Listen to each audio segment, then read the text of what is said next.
Hi everyone, Mrs. Wilson here, ready to tackle Chapter 15, the Quidditch Final, which I'm excited to read and find out the outcome of that important Quidditch match. But first, we have to recap how Chapter 14 ended.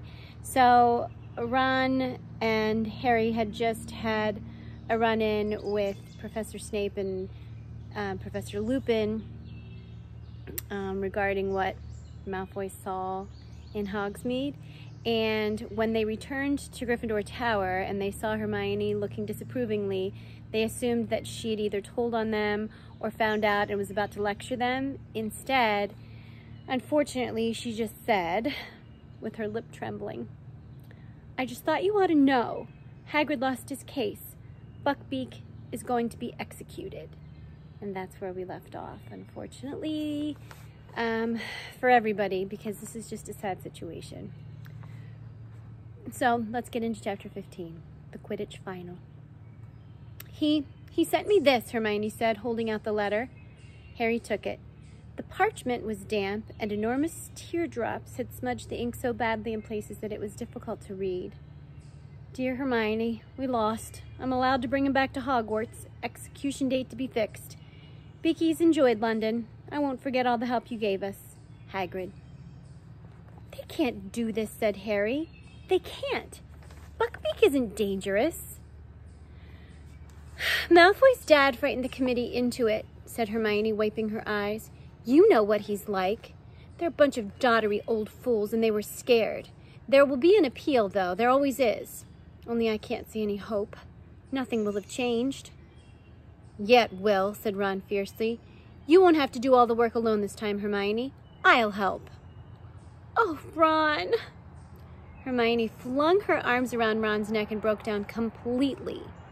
Ron, looking quite terrified, patted her very awkwardly on the top of her head. Finally, Hermione drew away. "Ron, I am really, really sorry about Scabbers," she sobbed. "Oh, well, he was old," said Ron, looking thoroughly relieved that she had let go of him. "And he was a bit useless. You never know. Mom and Dad might get me an owl now." The safety measures imposed on the students since Black's second break-in made it impossible for Harry, Ron, and Hermione to go and visit Hagrid in the evenings. Their only chance of talking to him was during Care of Magical Creatures lessons. He seemed numb with shock at the verdict. "It's all my fault. Got all tongue-tied. They was all sitting there in black robes, and I kept dropping me notes and forgetting all them dates you looked up for me, Hermione. And then Lucius Malfoy stood up and said his bit, and the committee just did exactly what he told them." "There's still the appeal," said Ron fiercely. "Don't give up yet. We're working on it." They were walking back up to the castle with the rest of the class. Already they could see Malfoy, who was walking with Crabbe and Goyle, and kept looking back, laughing derisively. "It's no good, Ron," said Hagrid sadly as they reached the castle steps. "That committee's in Lucius Malfoy's pocket. I'm just going to make sure the rest of Beaky's time is the happiest he's ever had. I own that." Hagrid turned around and hurried back toward his cabin, his face buried in his handkerchief. "Look at him blubber." Malfoy, Crabbe, and Goyle had been standing just inside the castle doors listening. "Have you ever seen anything quite as pathetic?" said Malfoy. "And he's supposed to be our teacher?" Harry and Ron both made furious moves toward Malfoy, but Hermione got there first. Smack! She had slapped Malfoy across the face with all the strength she could muster. Malfoy staggered. Harry, Ron, Crabbe, and Goyle stood flabbergasted as Hermione raised her hand again. "Don't you dare call Hagrid pathetic, you foul, you evil!" "Hermione," said Ron weakly, and he tried to grab her hand as she swung it back. "Get off, Ron!" Hermione pulled out her wand. Malfoy stepped backward. Crabbe and Goyle looked at him for instructions, thoroughly bewildered. "Come on," Malfoy muttered, and in a moment, all three of them had disappeared into the passageway to the dungeons. "Hermione," Ron said again, sounding both stunned and impressed. "Harry, you had better beat him in the Quidditch final," Hermione said shrilly. "You just better had, because I can't stand it if Slytherin wins." We're doing charms, said Ron, still goggling at Hermione. We'd better go. They hurried up the marble staircase toward Professor Flitwick's classroom. You're late, boys, said Professor Flitwick reprovingly as Harry opened the classroom door. Come along, quickly, wands out. We're experimenting with cheering charms today. We've already divided into pairs. Harry and Ron hurried to a desk at the back and opened their bags. Ron looked behind him. Where's Hermione gone? Harry looked around too. Hermione hadn't entered the classroom yet. Harry knew she'd been right next to him when he'd opened the door. That's weird, said Harry, staring at Ron. Maybe she went to the bathroom or something. But Hermione didn't turn up all lesson. She could have done with the cheering charm on her too, said Ron as the class left for lunch, all grinning broadly. The cheering charms had left them with a feeling of great contentment. Hermione wasn't at lunch either. By the time they had finished their apple pie, the after effects of the cheering charm were wearing off, and Harry and Ron had started to get slightly worried. You don't think Malfoy did something to her, Ron said anxiously, as they hurried upstairs toward Gryffindor Tower.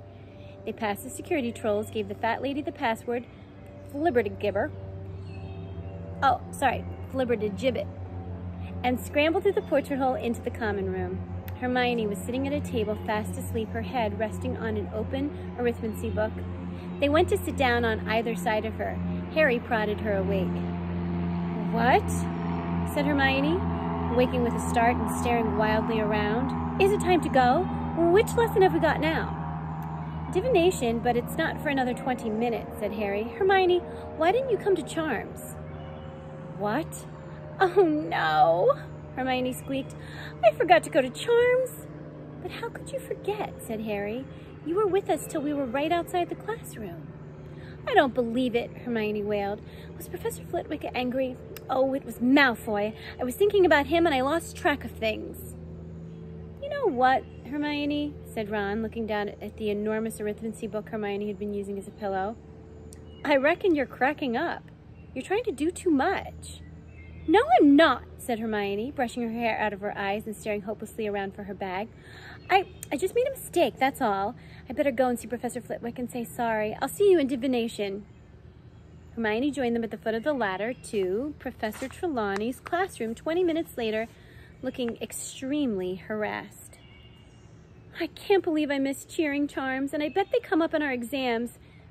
Professor Flitwick hinted they might. Together they climbed the ladder into the dim, stifling tower room. Glowing on every little table was a crystal ball full of pearly white mist. Harry, Ron, and Hermione sat down together at the same rickety table. I thought we weren't starting crystal balls until next term, Ron muttered, casting a wary eye around for Professor Trelawney in case she was lurking nearby. Don't complain. This means we finished palmistry, Harry muttered back. I was getting sick of her flinching every time she looked at my hands. Good day to you, said the familiar misty voice, and Professor Trelawney made her usual dramatic entrance out of the shadows.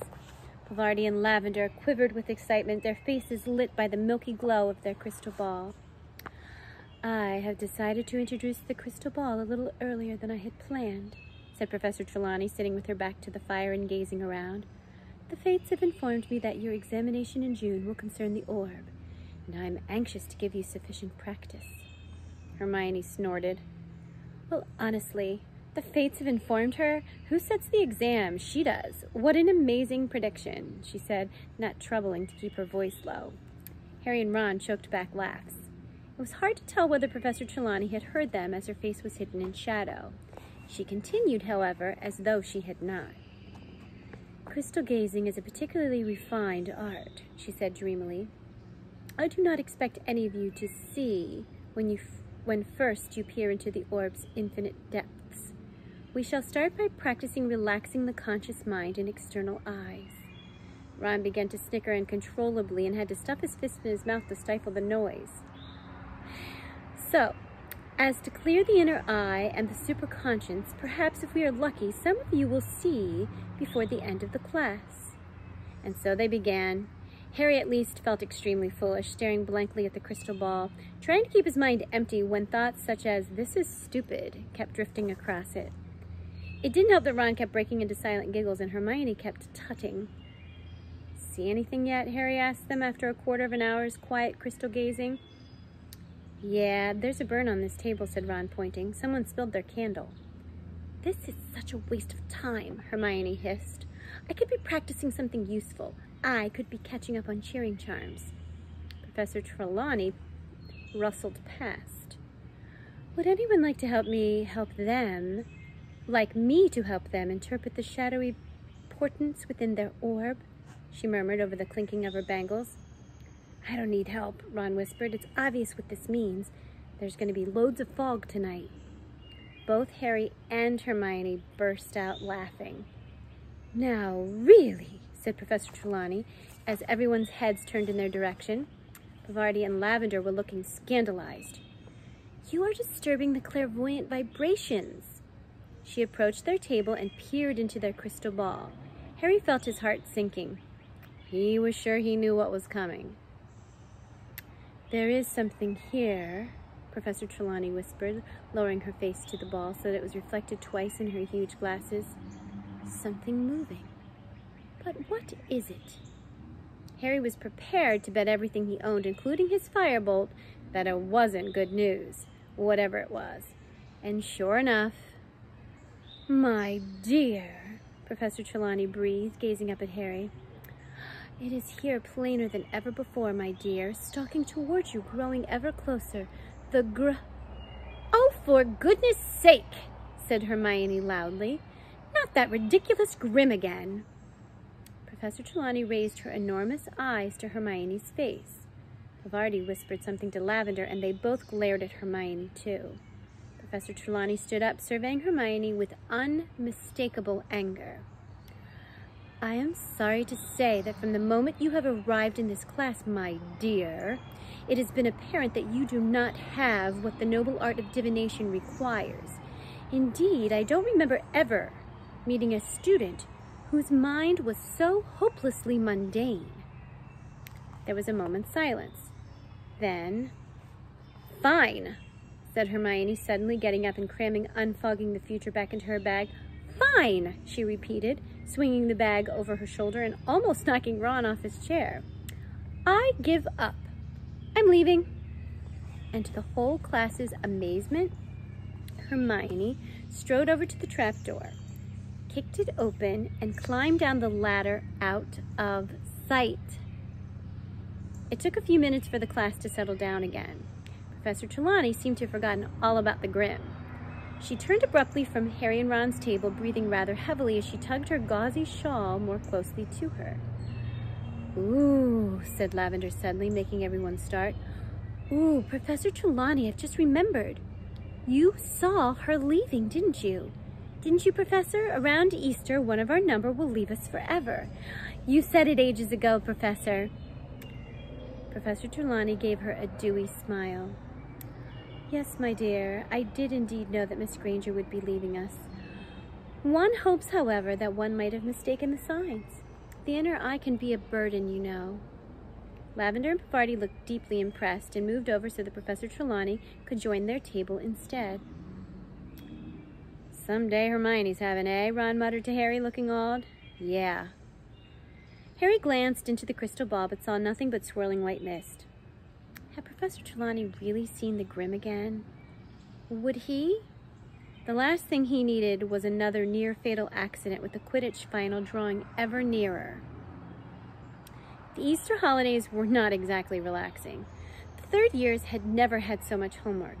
Neville Longbottom seemed close to nervous collapse, and he wasn't the only one. Call this a holiday? Seamus Finnegan roared at the common room one afternoon. The exams are ages away. What are they playing at? But nobody had as much to do as Hermione. Even without divination, she was taking more subjects than anybody else. She was usually last to leave the common room at night, first to arrive at the library the next morning. She had shadows like lupins under her eyes and seemed constantly close to tears. Ron had taken over responsibility for Buckbeak's appeal. When he wasn't doing his own work, he was poring over enormously thick volumes with names like The Handbook of Hippogriff Psychology and Fowl, F-O-W-L, or Foul, F-O-U-L, a study of hippogriff brutality. He was so absorbed, he even forgot to be horrible to Crookshanks. Harry, meanwhile, had to fit in his homework around Quidditch practice every day, not to mention endless discussions of tactics with Wood. The Gryffindor-Slytherin match would take place on the first Saturday after the Easter holidays. Slytherin was leading the tournament by exactly 200 points. This meant, as Wood constantly reminded his team, that they needed to win the match by more than that amount to win the cup. It also meant that the burden of winning fell largely on Harry because capturing the snitch was worth 150 points. "So you must catch it only if we're more than 50 points up," Wood told Harry constantly. "Only if we're more than 50 points up, Harry, or we win the match but lose the cup. You got that, haven't you? You must catch the snitch if we're—" "I know, Oliver," Harry yelled. The whole of Gryffindor House was obsessed with the coming match. Gryffindor hadn't won the Quidditch Cup since the legendary Charlie Weasley, Ron's second oldest brother, had been Seeker. But Harry doubted whether any of them, even Wood, wanted to win as much as he did. The enmity between Harry and Malfoy was at its highest point ever. Malfoy was still smarting about the mud-throwing incident in Hogsmeade and was even more furious that Harry had somehow wormed his way out of punishment. Harry hadn't forgotten Malfoy's attempt to sabotage him in the match against Ravenclaw, but it was the matter of Buckbeak that made him most determined to beat Malfoy in front of the entire school. Never in anyone's memory had a match approached in such a highly charged atmosphere. By the time the holidays were over, tension between the two teams and their houses were at the breaking point. A number of small scuffles broke out in the corridors, culminating in a nasty incident in which a Gryffindor 4th year and a Slytherin 6th year ended up in the hospital wing with leaks sprouting out of their ears. Terrible. Harry was having a particularly bad time of it. He couldn't walk to class without Slytherins sticking out their legs and trying to trip him. Crabbe and Goyle kept popping up wherever he went and slouching away looking disappointed when they saw him surrounded by people. Wood had given instructions that Harry should be accompanied everywhere in case the Slytherins tried to put him out of action. The whole of Gryffindor House took up the challenge enthusiastically, so that it was impossible for Harry to get to class on time because he was surrounded by a vast, chattering crowd. Harry was more concerned for his firebolt safety than his. When he wasn't flying it, he locked it securely in his trunk and frequently dashed back up to Gryffindor Tower at break times to check to see that it was still there. All usual pursuits were abandoned in the Gryffindor common room the night before the match.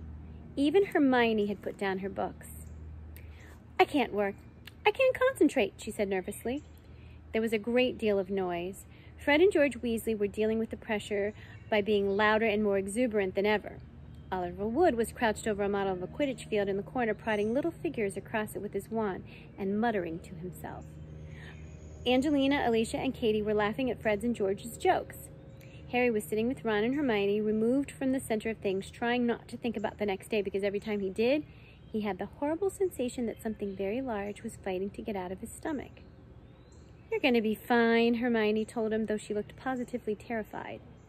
"You've got a firebolt," said Ron. "Yeah," said Harry, his stomach writhing. It came as a relief when Wood suddenly stood up and yelled, "Team, bed!" Harry slept badly. First he dreamed he'd overslept and that Wood was yelling, "Where were you? We had to use Neville instead."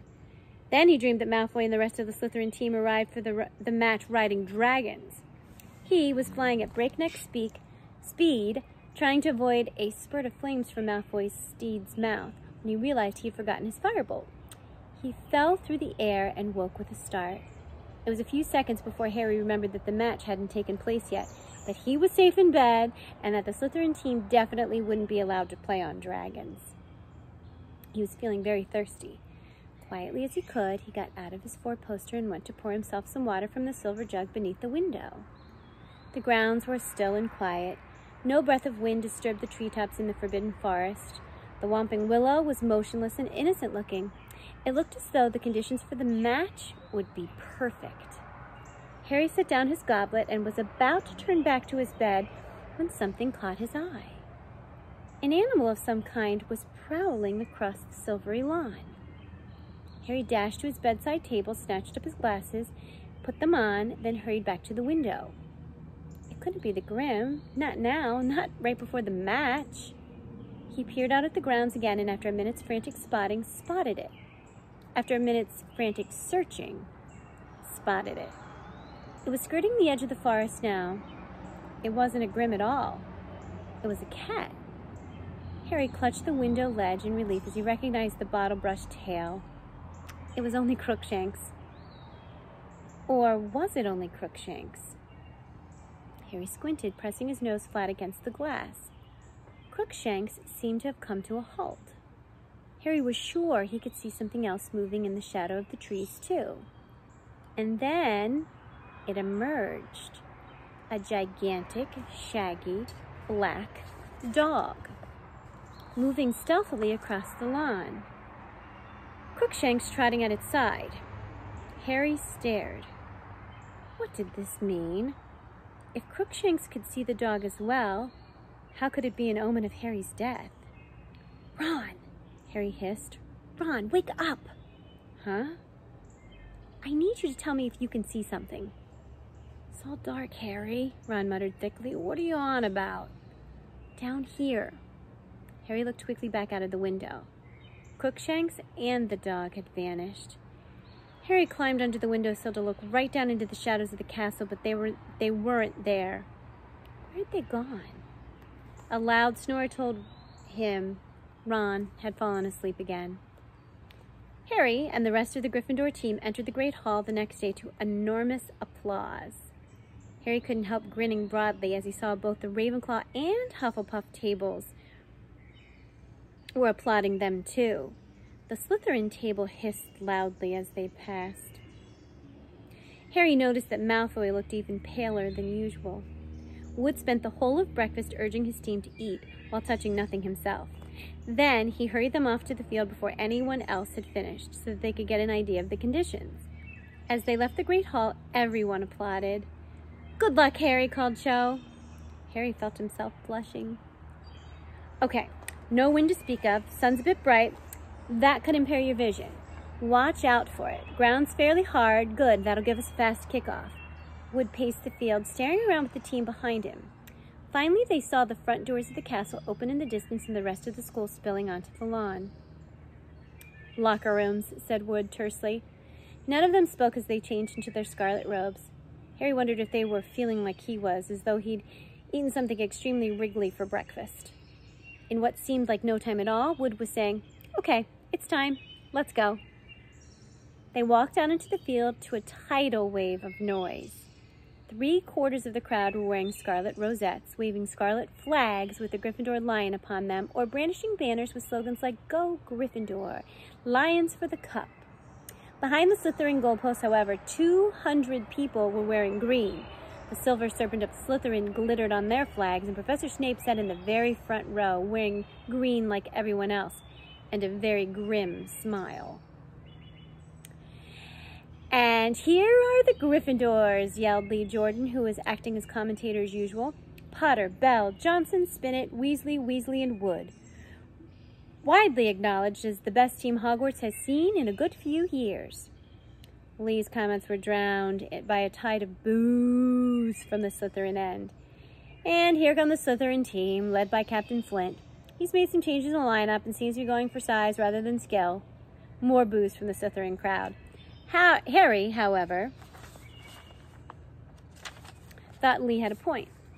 Malfoy was easily the smallest person on the Slytherin team. The rest of them were enormous. Captains, shake hands, said Madam Hooch. Flint and Wood approached each other and grasped each other's hand very tightly. Looked as though each was trying to break the other's fingers. Mount your brooms, said Madam Hooch. 3, 2, 1. The sound of her whistle was lost in the roar from the crowd as 14 brooms rose into the air. Harry felt his hair fly back off his forehead. His nerves left him in the thrill of the flight. He glanced around, saw Malfoy on his tail, and sped off in search of the snitch. And it's Gryffindor in possession. Alicia Spinnet of Gryffindor with the quaffle, heading straight for the Slytherin goalpost. Looking good, Alicia. Arg, no. Quaffle intercepted by Warrington. Warrington of Slytherin tearing up the field. Wham! Nice bludger work there by George Weasley. Warrington drops the quaffle. It's caught by Johnson. Gryffindor back in possession. Come on, Angelina. Nice swerve around Montague. Duck, Angelina. There's a bludger. She scores! 10-0 to Gryffindor. Angelina punched the air as she soared around the end of the field. The sea of scarlet below was screaming in delight. Ouch! Angelina was nearly thrown from her broom as Marcus Flint went smashing into her. Sorry, said Flint as the crowd below booed. Sorry, didn't see her. A moment later, Fred Weasley chucked his beater's club at the back of Flint's head.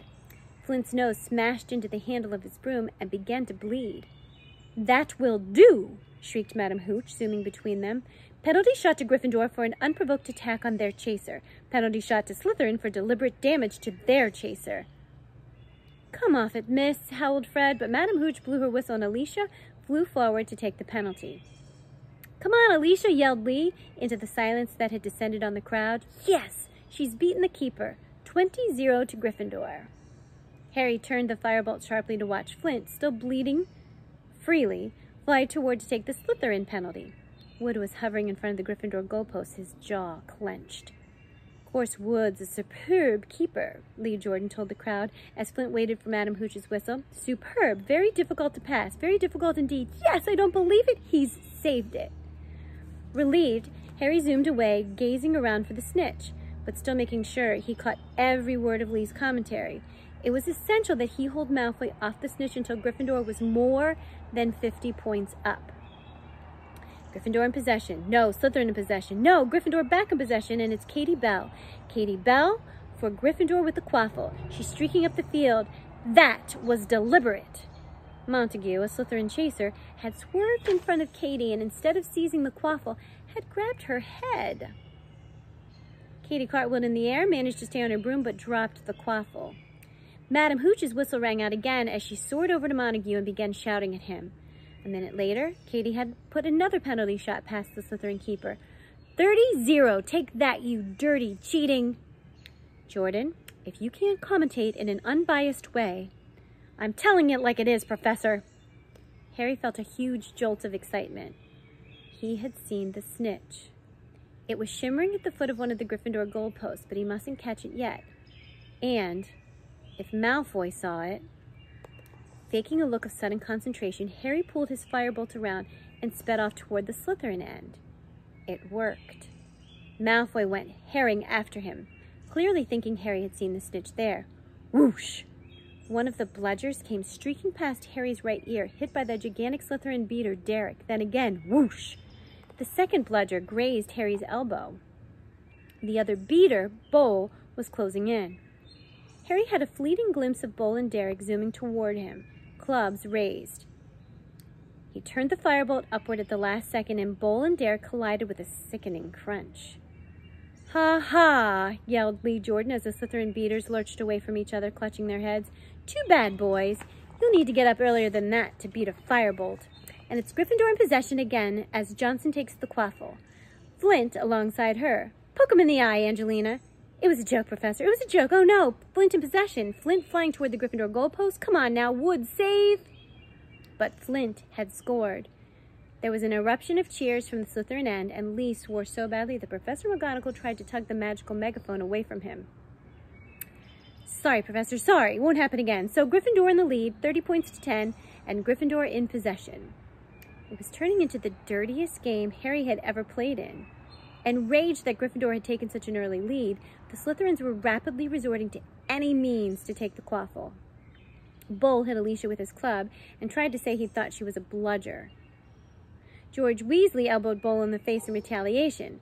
Madam Hooch awarded both team penalties, and Wood pulled off another spectacular save, making the score 40-10 to Gryffindor. The snitch had disappeared again. Malfoy was still keeping close to Harry as he soared over the match looking for it once Gryffindor was 50 points ahead.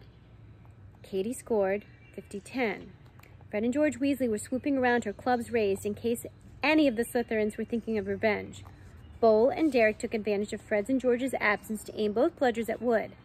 They caught him in the stomach, one after another, and he rolled over in the air, clutching his broom, completely winded. Madam Hooch was beside herself. You do not attack the keeper unless the quaffle is within the scoring area, she shrieked at Bowl and Derek. Gryffindor, penalty. And Angelina scored. 60-10.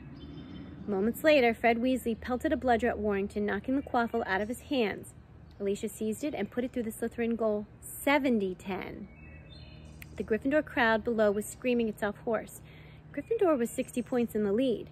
and if Harry caught the snitch now, the cup was theirs. Harry could almost feel hundreds of eyes following as he soared around the field high above the rest of the game, with Malfoy speeding along behind him. And then he saw it. The snitch was sparkling 20 feet above him. Harry put on a huge burst of speed. The wind was roaring in his ears. He stretched out his hand, but suddenly the firebolt was slowing down. Horrified, he looked around. Malfoy had thrown himself forward, grabbed hold of the firebolt's tail, and was pulling it back. You! Harry was angry enough to hit Malfoy, but couldn't reach. Malfoy was panting with the effort of holding onto the firebolt, but his eyes were sparkling maliciously. He'd achieved what he'd wanted to do. The snitch had disappeared again. Penalty! Penalty to Gryffindor! I have never seen such tactics, Madam Hooch screeched, shooting up to where Malfoy was sliding back onto his Nimbus 2001. You cheating scum! Lee Jordan was howling onto the megaphone, dancing out of Professor McGonagall's reach. You filthy cheating! Professor McGonagall didn't even bother to tell him off. She was actually shaking her finger in Malfoy's direction. Her head had fallen off, and she too was shouting furiously. Alicia took Gryffindor's penalty, but she was so angry she missed by several feet. The Gryffindor team was losing concentration, and the Slytherins, delighted by Malfoy's foul on Harry, were being spurred on to greater heights. Slytherin possession, Slytherin heading for the goal. Montague scores, Lee groaned. 70-20 to Gryffindor. Harry was now marking Malfoy so closely their knees kept hitting each other. Harry was not going to let Malfoy anywhere near that snitch. Get out of it, Potter, Malfoy yelled in frustration as he tried to turn and found Harry blocking him. Angelina Johnson gets the quaffle for Gryffindor. Come on, Angelina, come on! Harry looked around. Every single Slytherin player, apart from Malfoy, was streaking up the pitch toward Angelina, including the Slytherin keeper. They were all going to block her. Harry wheeled the firebolt around, bent so low he was lying flat along the handle, and kicked it forward. Like a bullet, he shot toward the Slytherins. Arg! They scattered as the firebolt zoomed toward them. Angelina's way was clear. She scores! She scores! Gryffindor leads by 80 points to 20. Harry, who had almost pelted headlong into the stands, skidded to a halt in mid-air, reversed, and zoomed back into the middle of the field. And then he saw something that made his heart stand still. Malfoy was diving, a look of triumph on his face. There, a few feet above the grass below, was a tiny golden glimmer. Harry urged the firebolt downward, but Malfoy was miles ahead.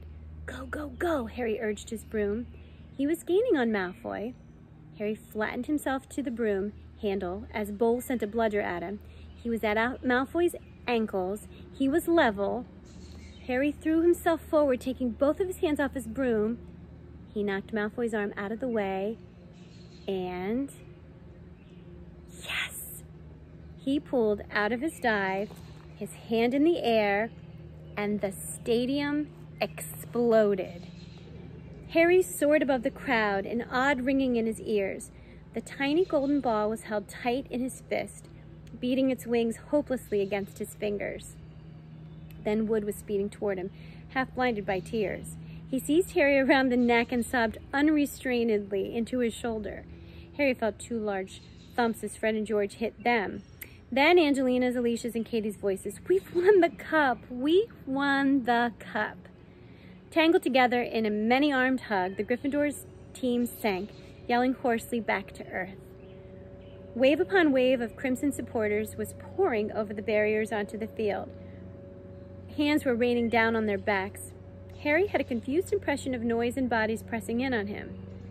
Then he and the rest of the team were hoisted onto the shoulders of the crowd. Thrust into the light, he saw Hagrid, plastered with crimson rosettes. You beat him, Harry, you beat him! Wait till I tell Buckbeak. There was Percy jumping up and down like a maniac, all dignity forgotten. Professor McGonagall was sobbing harder even than Wood, wiping her tears with an enormous Gryffindor flag. And there, fighting their way toward Harry, were Ron and Hermione. Words failed them. They simply beamed as Harry was borne toward the stands where Dumbledore stood waiting with the enormous Quidditch cup. If only there had been a Dementor around. As a sobbing wood passed Harry the cup, as he lifted into the air, Harry felt he could have produced the world's best Patronus. What an amazing chapter. I can't believe it. I didn't think they were going to do it, actually, and I thought at the very end that Malfoy had that snitch. So thank goodness for Harry's quickness, the Firebolt's quickness, and that he got that snitch. So chapter 16 is what we're going to read tomorrow. It's titled Professor Trelawney's Prediction.